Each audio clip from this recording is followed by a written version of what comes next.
Bismillahirrahmanirrahim. Assalamualaikum warahmatullahi wabarakatuh. Alhamdulillah wassalatu wassalamu ala Rasulillah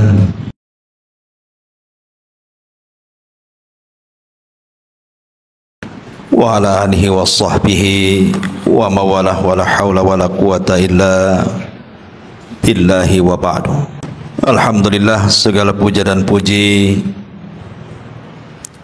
hanya milik Allah subhanahu wa ta'ala. Salawat dan juga salam kita hadiahkan kepada Rasul kita Nabi besar Muhammad sallallahu alaihi wa ala alihi wasallam. Karena beberapa hari lagi kita akan masuk bulan Ramadan, maka biasa para salaf mengingatkan kita kalau hendak menyongsong bulan Ramadan, maka mereka senantiasa mengingatkan tentang perkara-perkara seputar Ramadan. Maka malam ini kita akan menjelaskan 10 amalan selama Ramadan jangan sampai dilalaikan. Ma'asyiral muslimin yang dimuliakan Allah subhanahu wa ta'ala,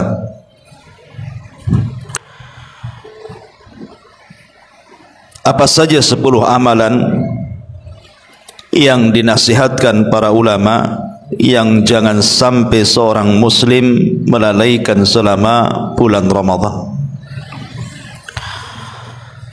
Yang pertama, ibadatus siyam, ibadah puasa. Dan itu disebutkan di dalam Al-Quranul Karim. Di dalam surah Al-Baqarah Allah subhanahu wa ta'ala mengatakan, ya ayyuhalladzina amanu kutiba alaikumus siyam kama kutiba alal ladzina min qablikum la'allakum tattaqun. Wahai orang-orang yang beriman, diwajibkan kepada kalian berpuasa sebagaimana puasa ini sudah diwajibkan kepada umat sebelum kalian agar kalian bertakwa. Ulama mengatakan bahwa maksud tujuan Allah subhanahu wa ta'ala memerintahkan untuk berpuasa itu karena 3 hal.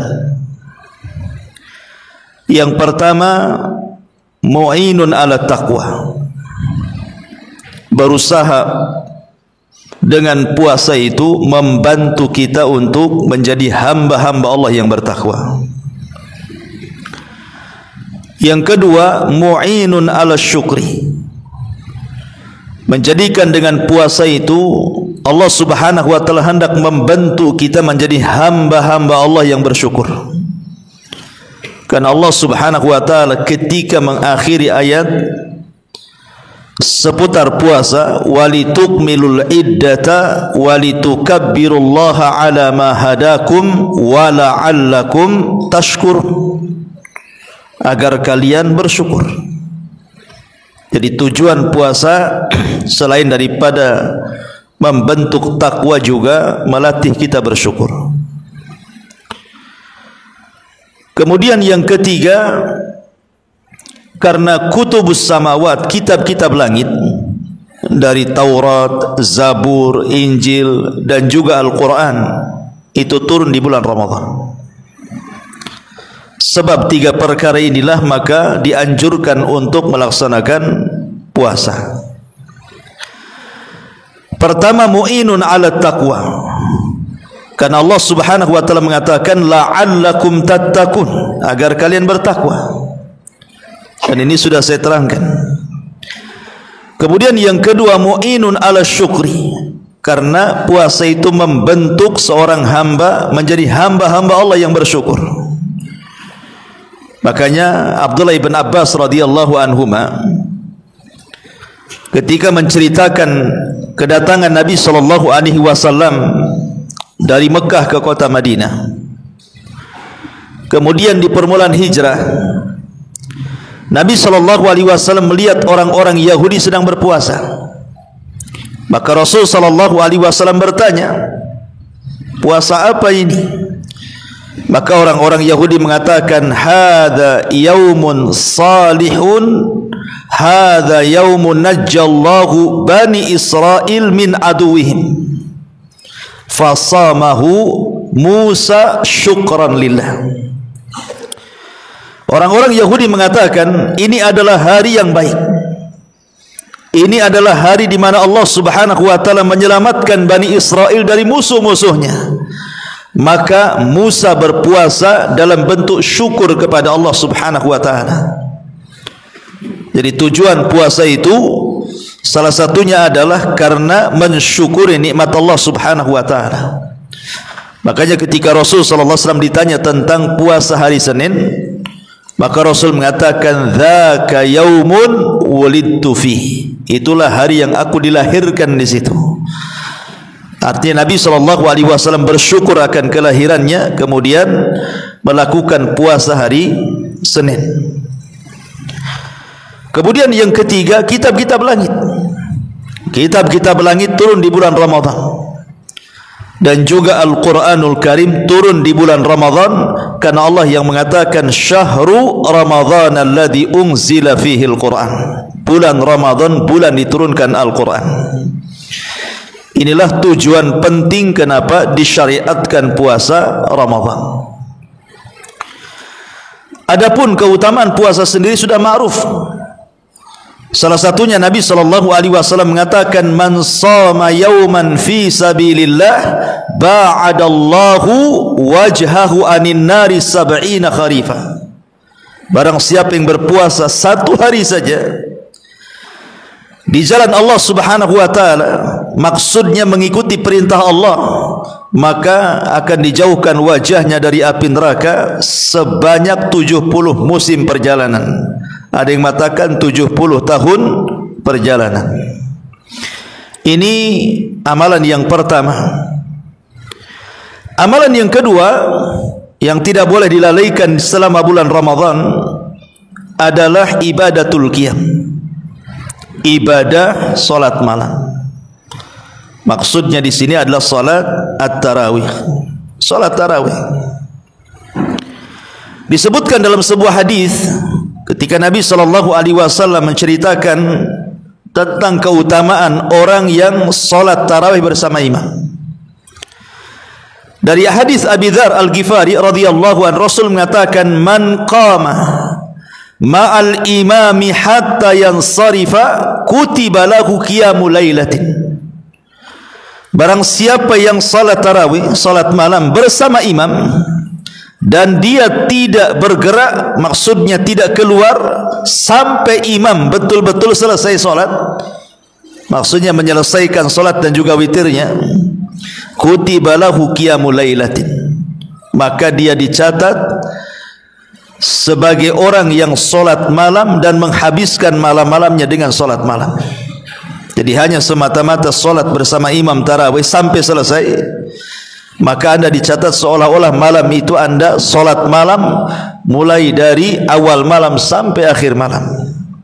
Dan hadis ini disahihkan oleh Syekh Albani rahimahullahu taala.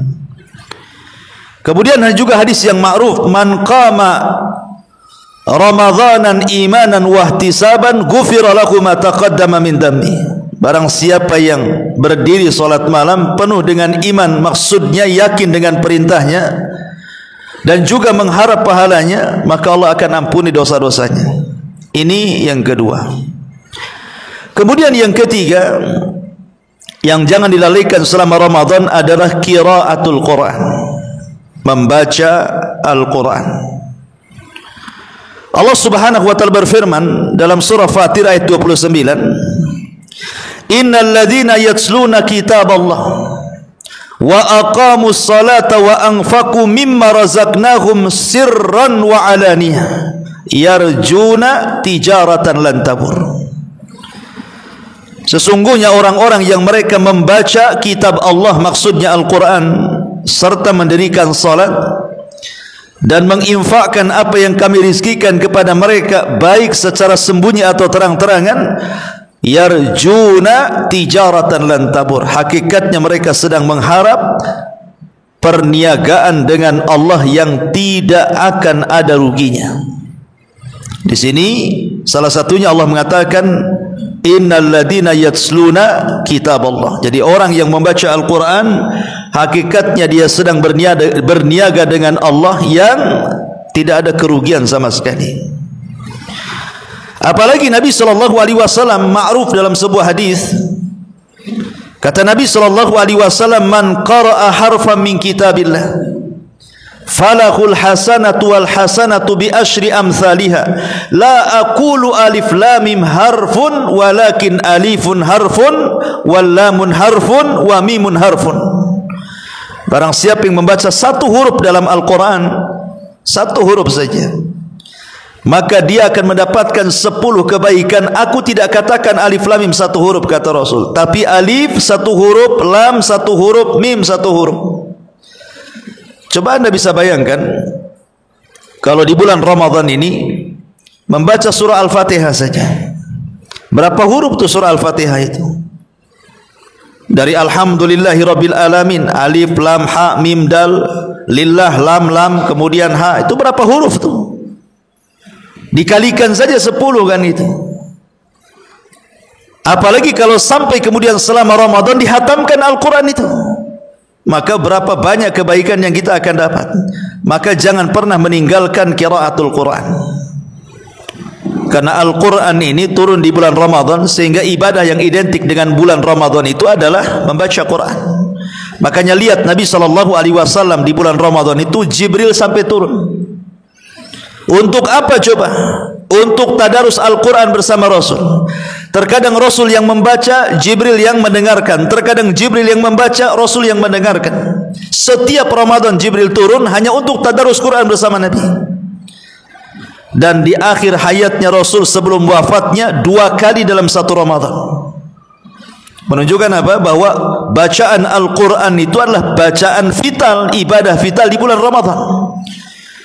Makanya sayang kadang-kadang ada orang yang lewat bulan Ramadan 1 lembar saja tidak dibaca. Nah, di mana ada dengan Ramadan coba? Padahal Ramadan itu adalah syahrul Quran, bulannya Al-Quran. Apalagi sekarang tidak ada alasan untuk tidak baca Quran. Sering saya nasihatkan kepada antum, karena sekarang Al-Quran itu sudah ada di aplikasi handphone. Tidak ada alasan lagi untuk tidak baca Quran. Kalau zaman dulu ialah nenteng-nenteng Al-Quran, mungkin sebagian antum malu kesana kemari, ke pasar bawa Quran, malu kan itu, takut ditegur. Ya, kamu ini salah tempat katanya, sana masjid di sana. Ya, kalau mungkin zaman dulu kan itu. Zaman sekarang tak perlu nenteng-nenteng Quran. Cukup ambil handphone, kemudian tinggal klik saja di situ aplikasi Quran, baik mau membaca, baik mau mendengar, semuanya ada di situ. Lalu apa hujah antum di hadapan Allah kalau Allah bertanya soal kenapa anda tidak baca Quran? Anda katakan tidak ada mushaf, tidak ada lagi hujah. Makanya kenapa Allah mengatakan wa qala ar-rasul inna qaumi ittakhidhu hadzal qur'ana mahjura. Rasul akan berkata di hadapan Allah, ya kaum, ya Rabb, sesungguhnya kaumku sepeninggalku mereka sudah mulai meninggalkan Al-Quran sedikit demi sedikit. Dan sekarang menjadi sebuah kenyataan kan. Saya enggak yakin antum dalam setahun itu ada sebagian orang itu yang tidak pernah menyentuh Quran tuh. Tidak sama sekali menyentuh Quran. Nah, ini kan celaka orang seperti ini. Sudah Allah mudahkan aplikasi Quran dengan handphone, tetapi tidak dibacanya. Termasuk juga handphone ini memudahkan wanita haid dan nifas untuk membaca Quran dan keluar dari khilaf ulama. Karena sebagian para ulama mengharamkan tidak boleh wanita haid dan nifas itu memegang mushaf. Tetapi ulama kontemporer berfatwa bahwa mushaf berbeda dengan mushaf elektronik. Artinya handphone ini bukan mushaf. Jadi wanita haid juga bisa membaca Al-Quran lewat aplikasi yang ada di handphone. Nggak ada alasan saya lagi haid. Karena memegang handphone itu berbeda dengan memegang mushaf cetak. Jadi tidak ada alasan untuk tidak membaca Quran. Apalagi bulan Ramadan. Ini yang ketiga. Yang keempat, it'amut ta'am was sadaqah. Jangan lupakan selama bulan Ramadan memberi makan. Memberi makan terutama orang-orang yang berpuasa atau bersedekah. Nabi SAW mengatakan dalam sebuah hadis, man fattara sa'iman kana lahu mithlu ajrihi ghaira annahu la yanqusa min ajri as-shaimi syai'an. Barang siapa yang memberi makan orang yang berpuasa, maka dia mendapatkan pahala orang yang berpuasa tersebut tanpa mengurangi pahala dia sedikit pun. Artinya kalau kita memberi makan orang yang berpuasa satu orang, seolah-olah kita puasa 2 kali. Kalau kita memberi makan puasa 10 orang, berarti seolah-olah kita puasa 10 kali. Dan begitu seterusnya. Makanya jangan bakhil di bulan Ramadan, tetapi berikanlah orang-orang yang berpuasa itu iftar. Ini kesempatan. Kalau di hari-hari di luar Ramadan, ikhwan, kita mau ngasih iftar itu sulit sekali kan. Menunggu Senin Kamis. Ya, kadang-kadang enggak ada pula ke masjid orang yang menyengaja datang gitu ya. Orang ini puasa Senin Kamis datang ke masjid cari iftar, kan kalau di luar Ramadan jarang tuh. Bahkan ada orang yang menyembunyikan puasanya, ditanya antum puasa, diam saja dia. Tapi kalau bulan Ramadan kan semua orang puasa tuh. Ya, sehingga memungkinkan kita hantar makanan minuman ke masjid-masjid kaum muslimin, ke pesantren-pesantren, panti-panti asuhan dan begitu seterusnya. Mudah-mudahan dari sekian banyak makanan yang dihantar itu makanan kita yang dimakan. Dan kalau ingin jelas lagi, tidak ada keraguan, makanan kita yang makan, antum undang ke rumah, itu sudah jelas makanan antum tuh yang dimakan tuh. Makanan siapa lagi di rumah antum? Ya, makanya saya teringat waktu saya di Yaman itu. Kalau Ramadan kan kita biasanya kumpul di Son'a tuh, karena daras selama Ramadan itu ditiadakan. Jadi biasanya para santri itu mereka datang ke kota, ke Son'a. Ya mungkin untuk memperbaharui gizi mungkin ya. Karena orang-orang Yaman itu subhanallah, orang-orang Arab itu memang karam ya. Memang nampak dermawannya itu di bulan Ramadan. Jadi kita ini kalau habis sholat maghrib ya, itu orang-orang kaya itu sudah kumpul di pintu-pintu masjid. Jadi kita keluar saja sudah ditarik-tarik, ada yang narik ke sini tangannya, ada yang narik ke sini, ayo buka di rumah, ayo buka di rumah. Subhanallah gitu. Dan mereka kalau ngasih bukaan itu enggak tanggung-tanggung, memang enak-enak gitu ya. Enggak kayak kita goreng bakwan, tidak. Jadi betul-betul memang luar biasa gitu ya. Subhanallah, dibuatnya kita enggak bisa berdiri itu.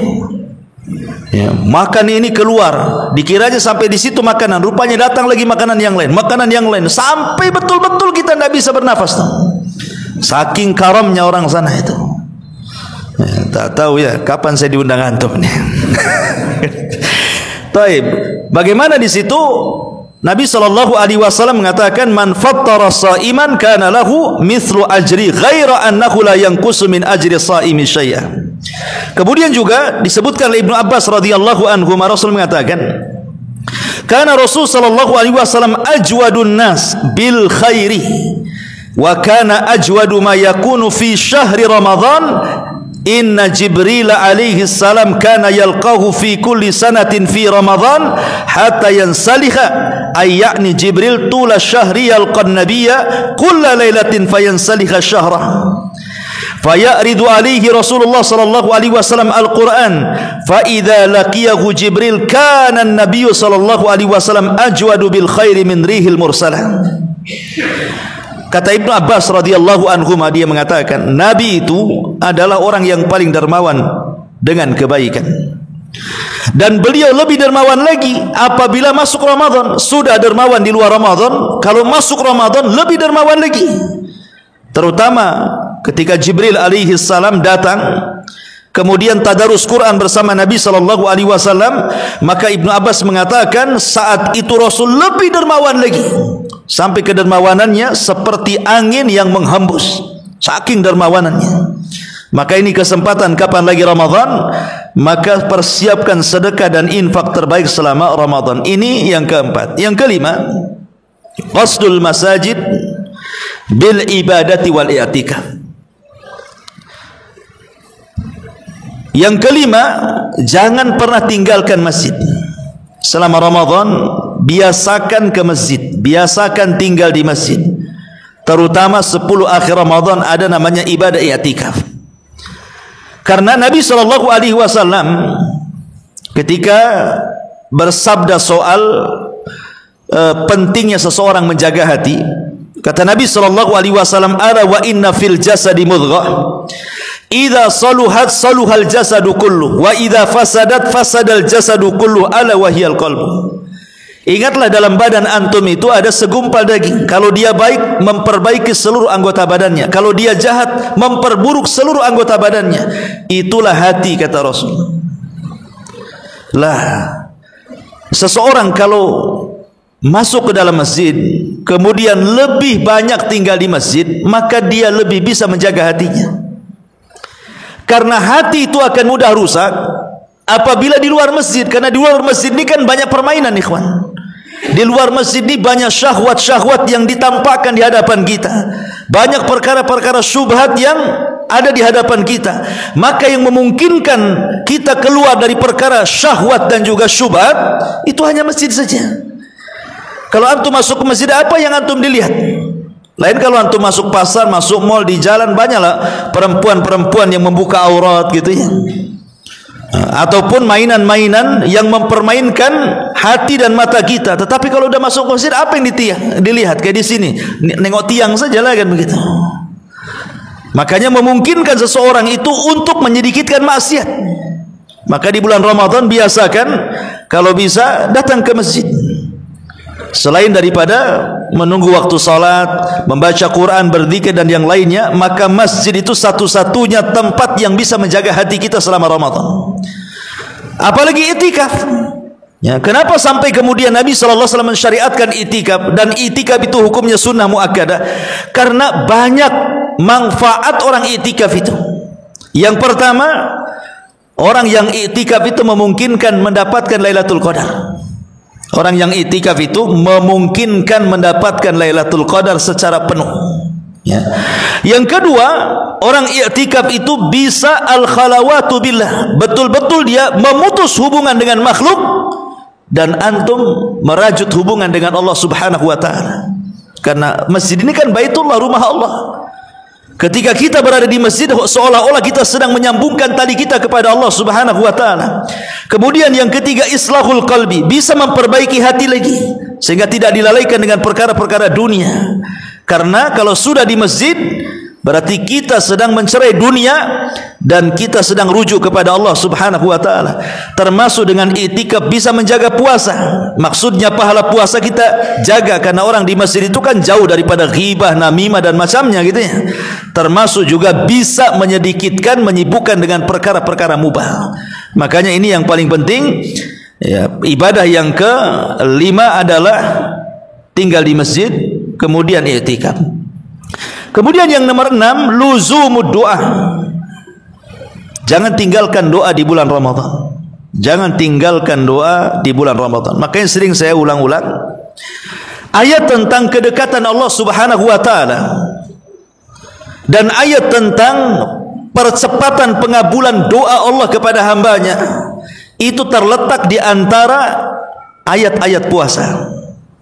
Apa ayatnya? Wa idza sa'alaka ibadi anni fa inni qarib ujibu da'watad da'i idza da'an falyastajibu li wal yu'minu bila'allahum yarshudun. Apabila hamba-hambaku bertanya soal aku, katakan ya Muhammad, aku dekat. Aku yang mengabulkan setiap doa orang yang berdoa kepadaku. Di sini ada dua poin. Ada kedekatan Allah dengan hambanya, dan poin yang kedua, pengabulan Allah terhadap doa-doa hamba-hambanya. Ayat ini terletak di antara ayat-ayat yang bicara soal puasa. Karena sebelumnya bicara tentang syahrul Ramadan alladzi unzila fihil Quran, bulan Ramadan itu bulan diturunkan Al-Quran, dan setelahnya bicara tentang uhillat lakum lailatas siyam, dihalalkan di malam hari orang yang berpuasa menggauli istrinya. Artinya ayat ini diletakkan oleh Allah di antara ayat-ayat yang bicara soal puasa.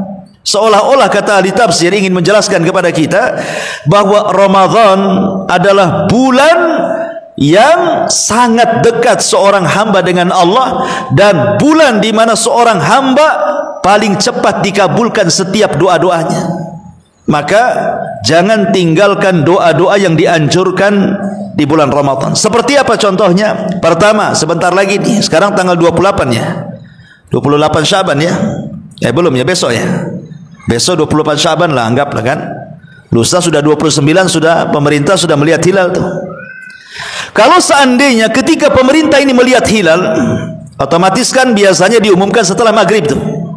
Ya, pemerintah biasanya kalau sudah, karena kan melihat hilalnya di waktu ketika tenggelam, pas waktu maghrib, sehingga pemerintah biasa mengumumkan setelah maghrib. Maka apabila kemudian pemerintah ini mengumumkan bahwa besok akan terjadi Ramadan, berarti malamnya sholat tarawih kan itu ya.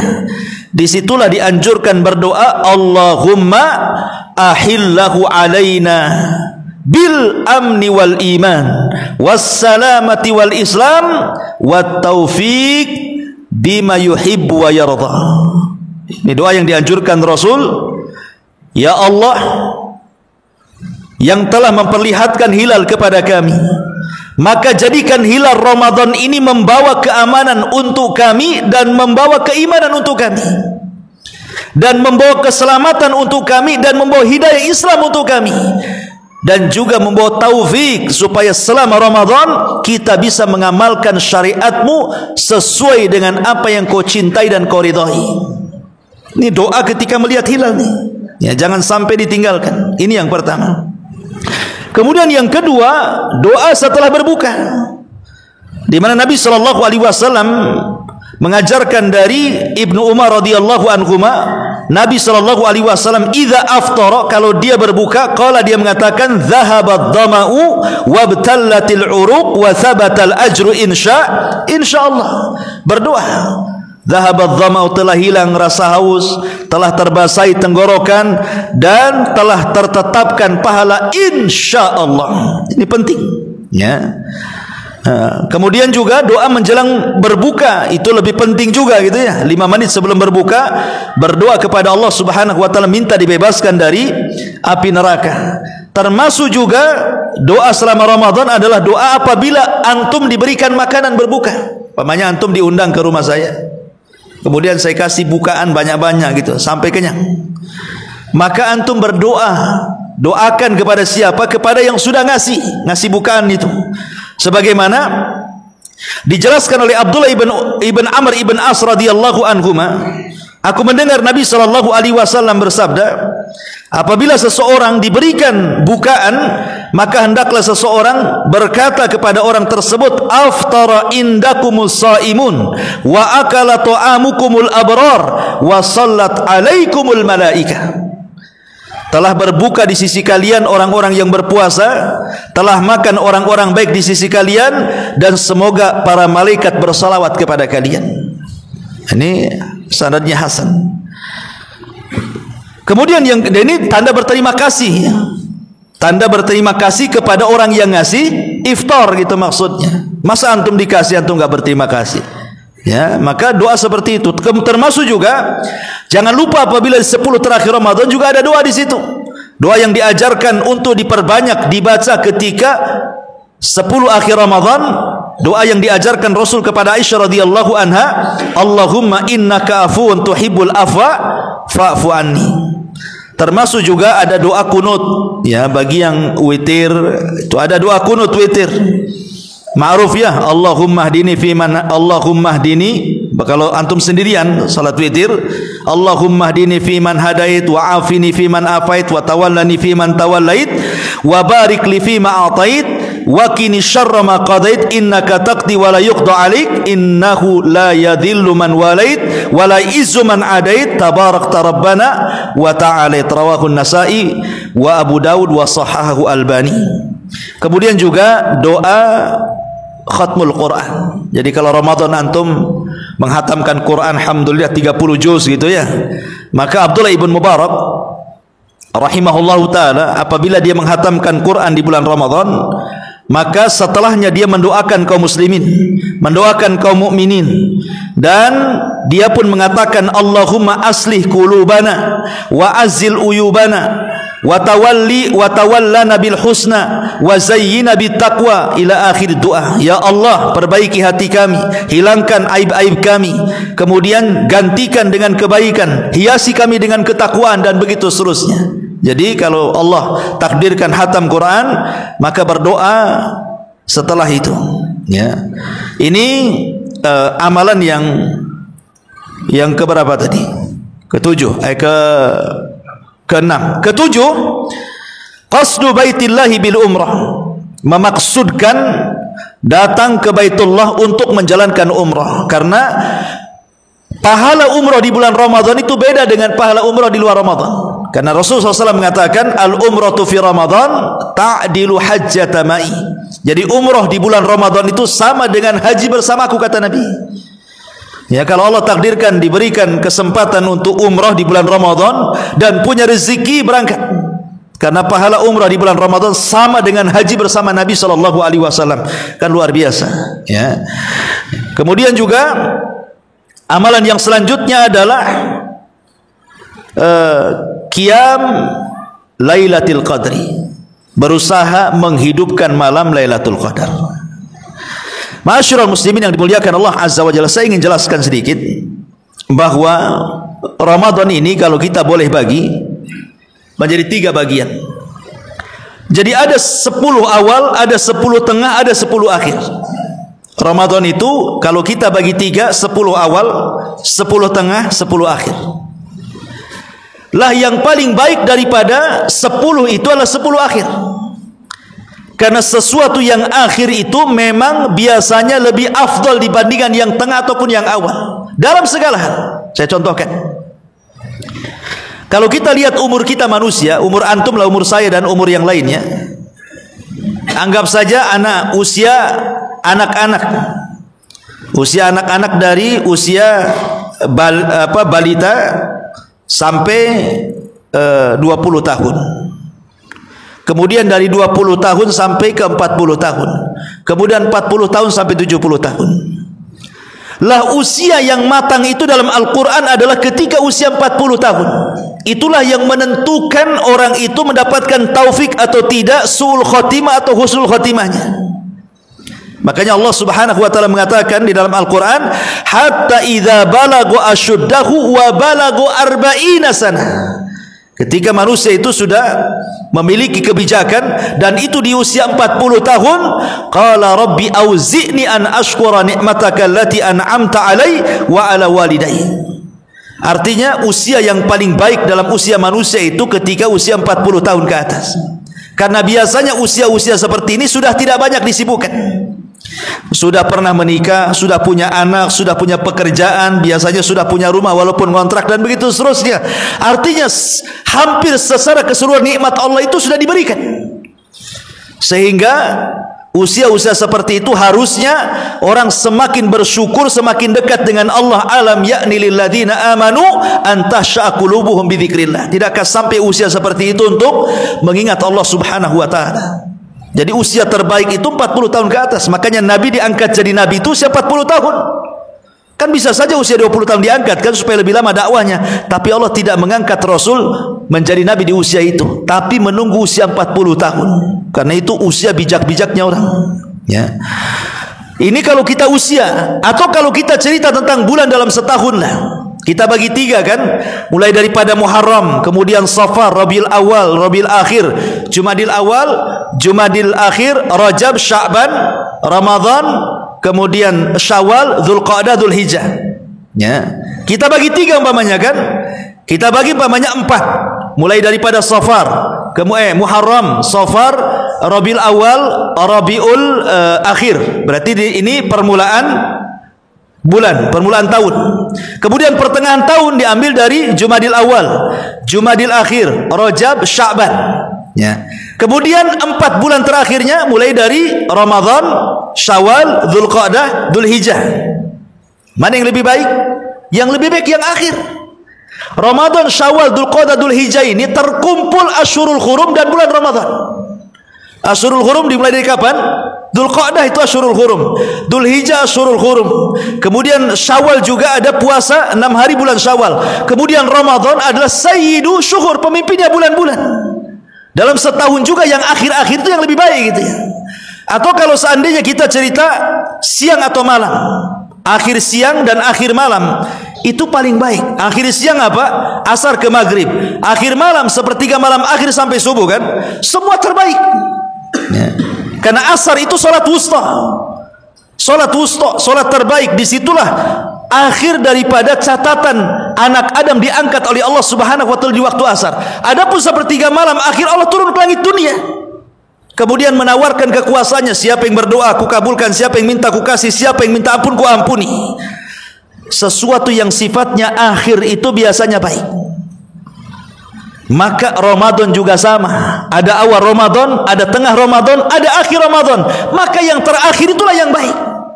Cuman kenyataannya kan tidak demikian kan. Biasanya ibadah itu di awal-awal saja itu rajin itu. Wow, kalau sudah Ramadan awal, Masya Allah, mulai dari yang sholatnya, mulai daripada menu iftarnya kan itu, ramenya, semangat baca Qurannya, tadarusnya, luar biasa itu. 10 awal Ramadan itu luar biasa kan. Nanti 10 tengah sudah mulai itu ya, mulai yang ngasih iftar aja sudah kurang-kurang sudah habis duitnya kan itu ya. Biasanya berwarna gitu ya minuman itu, balik ke air mineral ya itu. Kalau 10 awal itu ya, 10 akhir ya tidak tahu juga. Yang rame makanan di rumahnya saja, di masjid tak rame. Kenapa? Siap persiapan Idul Fitri, rame di mejanya macam-macam kue, tapi tidak sampai ke masjid gitu kan itu ya. Ini kan masalah kan. Jadi yang justru yang semangat itu harusnya 10 akhir. Karena bagaimanapun Ramadan itu bi khawatimiha, Ramadan itu ditentukan akhirnya ya. Kenapa ditentukan akhirnya? Karena di situ ada Lailatul Qadar. Makanya ibadah yang paling penting di bulan Ramadan adalah qiyam Lailatul Qadri, berusaha untuk menghidupkan Lailatul Qadar, berusaha untuk menghidupkan Lailatul Qadar ya. Ini juga penting. Kenapa demikian? Karena satu, kalau bisa di malam Lailatul Qadar itu hindari tidur. Kalau bisa siang aja tidur, malam jangan tidur. Lakukan untuk ibadah. Kemudian yang kedua, ajak keluarga untuk sama-sama beribadah. Jangan antum saja bapak-bapak khusyuk gitu ya, tetapi ibu-ibu dan anak-anak tidak diajak. Ajak sekalian begadang untuk mendapatkan Lailatul Qadar, termasuk memperbanyak doa. Kemudian berusaha untuk memperbaiki hati di malam Lailatul Qadar. Dan sering saya katakan, hidupkan saja 10 malam akhir. Jangan melakukan 2 perkara, jangan mencari 2 perkara. Kalau antum mencari 2 perkara, tidak akan dapat Lailatul Qadar. Pertama, jangan mencari tanggal ganjil. Dan yang kedua, jangan mencari tanda-tanda Lailatul Qadar. Hidupkan saja. Sebab kalau mencari tanggal ganjil, iya menurut anda tanggal ganjil, menurut yang lain yang puasanya beda, tanggal genap ya. Pamannya ada pemerintah Jumat, ada sebagian ormas Sabtu pula kan itu ya. Menurut pemerintah tanggal ganjil, kata ormas ini, oh bukan, tanggal genap ini, ngapain ke masjid katanya. Kata pemerintah tanggal genap, tanggal ganjil katanya. Sudahlah, lebih baik kita keluar dari ormas dan pemerintah, hidupkan semuanya. Maka anggap 20 Ramadan sampai akhir Ramadan semua tanggal ganjil, maka anda akan mendapatkan Lailatul Qadar ya. Hidupkannya dengan apa? Ya macam-macam ibadah lah. Kalau memang sholat tarawih sudah bosan, bisa baca Quran. Baca Quran bosan, bisa zikir. Zikir bosan, bisa sedekah. Sedekah bosan, bisa macam-macam ya. Apalagi sekarang alat-alat tuh beribadah itu lebih dimudahkan dibandingkan dulu. Ustaz, saya tidak bisa ke masjid karena saya kerja di luar gitu. Bisa dengarkan Quran lewat handphone, bisa membaca surat-surat yang antum hafal, dan begitu seterusnya, atau zikir yang paling mudah. Taib, ini juga termasuk amalan-amalan yang dianjurkan. Termasuk juga al-iktsar minadz dzikri wal istighfar. Jangan lupa selama Ramadan perbanyak zikir, mau siangnya mau malamnya, dan juga istighfar. Karena sering saya katakan, siang Ramadan itu siang ampunan, dan malamnya juga malam ampunan. 24 jam Ramadan itu 24 jam ampunan. Karena Rasul yang mengatakan, man qama ramadanan imanan wa ihtisaban ghufira lahu ma taqaddama min dzambi. Man qama lailatul qadrin imanan wa ihtisaban ghufira lahu ma taqaddama min dzambi. Barang siapa yang menghidupkan malamnya dengan tarawih atau menghidupkan Lailatul Qadar penuh iman dan mengharap pahala, Allah ampuni dosa-dosanya. Artinya malamnya menjadi Lailatul Maghfirah, malamnya menjadi malam ampunan. Siangnya juga sama, man shoma ramadanan imanan wa ihtisaban ghufira lahu ma taqaddama min dzambi. Barang siapa yang berpuasa di siang hari bulan Ramadan penuh iman dan mengharap pahala Allah, Allah ampuni dosa-dosanya. Artinya semata-mata berpuasa saja itu sudah menjadikan siang ampunan. Maka malam-malam ampunan, siang-siang ampunan, maka perbanyak zikir dan juga istighfar, memintakan ampun kepada Allah Subhanahu wa taala. Dan yang terakhir, tentu selama Ramadan ini yang paling penting, tarkul maksiat, tinggalkan maksiat. Tinggalkan kemaksiatan kepada Allah Subhanahu wa taala, terutama hal-hal yang bisa mengurangi puasa. Jangan sampai puasa kita persis seperti sabda Rasul, rubba shaimin laisa lahul jazaa illal ju'i wal atsh. Berapa banyak orang yang berpuasa itu hanya menahan lapar dan dahaga, tidak mendapatkan apa-apa. Kenapa? Karena masih ghibah, masih namimah, masih maksiat. Kata Nabi SAW, "Malam yada' qaula zuri wal amala bihi wal jahla falaysa lillah an yada'a ta'amahu wa syarabahu." Kata Nabi SAW, siapa yang tidak bisa meninggalkan qaula zur, ucapan dusta, ya, wal amal lebih, atau mungkin amal-amal kefasikan, awil jahla, atau kebodohan. Boleh jadi ini bukan perbuatan dosa, tapi karena kebodohannya dia habiskan waktu-waktunya untuk perkara mubah, maka Allah akan meninggalkan puasa, menahan lapar dan dahaganya, percuma jadinya. Kalau perkara mubah saja, kalau bisa ditinggalkan, apalagi perkara-perkara yang diharamkan. Wallahu a'lam bishawab. Ini diantara 10 perkara yang jangan sampai dilalaikan selama Ramadan. Mudah-mudahan ada manfaatnya. Dan kita tutup dengan doa kafaratul majlis. Subhanakallahumma wa bihamdika asyhadu an la ilaha illa anta astaghfiruka wa atubu ilaik. Allahu ta'ala. Assalamualaikum warahmatullahi wabarakatuh.